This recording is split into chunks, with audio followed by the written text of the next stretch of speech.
బలహీనతే బలం. విజయం పొందటానికి, ఏదైనా సాధించటానికి పని చేయాలనే సంకల్పం ఉంటే చాలు. అవయవలోపం కానీ, వార్ధక్యం కానీ అడ్డంకి కావు. ఈ రోజుల్లో ఏ చిన్న లోపమున్నా అదొక అవకాశంగా తీసుకుని సహాయం పొందటానికి, అది ఒక అర్హతగా, ఒక అధికారంగా భావించటం గమనిస్తాం. మన ప్రాచీన సంస్కృతిలో ఇటువంటివి ఎక్కడా కనిపించవు. ఏ అవయవలోపం ఉన్నా మిగిలినవన్నీ ఉన్నాయి కదా. పైగా ఒక ఇంద్రియం కాని, అవయవం కాని లోపిస్తే మిగిలినవి మరింత చురుకుగా పని చేయటం ప్రకృతి నియమం. దృష్టిలోపం ఉన్నవారికి స్పర్శ, వినికిడి, ఘ్రాణ శక్తి మామూలు మనుషుల కన్నా మెరుగ్గా ఉంటాయి.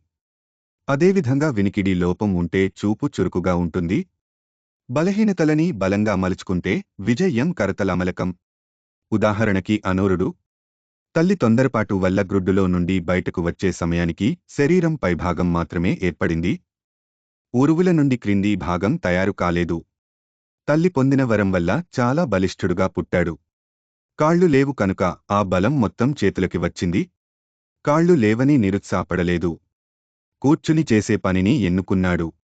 క్షణమాత్రం కూడా విశ్రాంతి లేకుండా తిరుగుతూ ఉండే సూర్యుని రథానికి సారథ్యం వహించాడు. తనకున్న లోపానికి చింతించటం కాక ఉన్న బలాన్ని గుర్తించి జీవితం సార్థకం చేసుకున్నాడు. వయసు పైనబడటం కూడా ఒక అడ్డంకి కాదు. వార్ధక్యంలో శరీరానికి పటుత్వం తగ్గచ్చు. కానీ మనస్సు అనుభవంతో పండి ఉంటుంది కనుక మెరుగ్గా పనిచేస్తుంది. పైగా ఎంతో కాలంగా పనిచేసి పని చెయ్యటంలోని సులువు తెలిసి ఉంటుంది.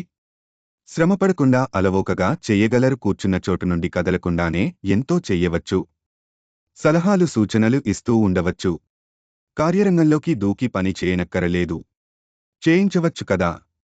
నిజానికి అదే చాలా పెద్ద పని.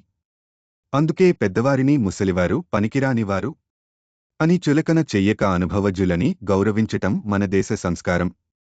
ఈ కారణంగానే మన దేశంలో ఇంతకు ముందు అనాథాశ్రమాలు కాని, వికలాంగులకు ప్రత్యేక ఆశ్రమాలు కాని, వృద్ధాశ్రమాలు కాని ఉండేవి కావు. ఏదో ఒక లోపమున్నా తమకు చేతనైన పని ఏదో ఒకటి చేస్తూనే ఉండేవారు. మిగిలినవారు వారు చేయగల పని వారికి అప్పచెప్పి వారు ఆత్మన్యూనతాభావం పొందకుండా ఉండేట్టు చూసేవారు. బుద్ధి లేకపోవటం తప్ప మిగిలిన ఏ లోపమూ బాధపడవలసి నంత సమస్యగా పరిగణించేవారు కాదు.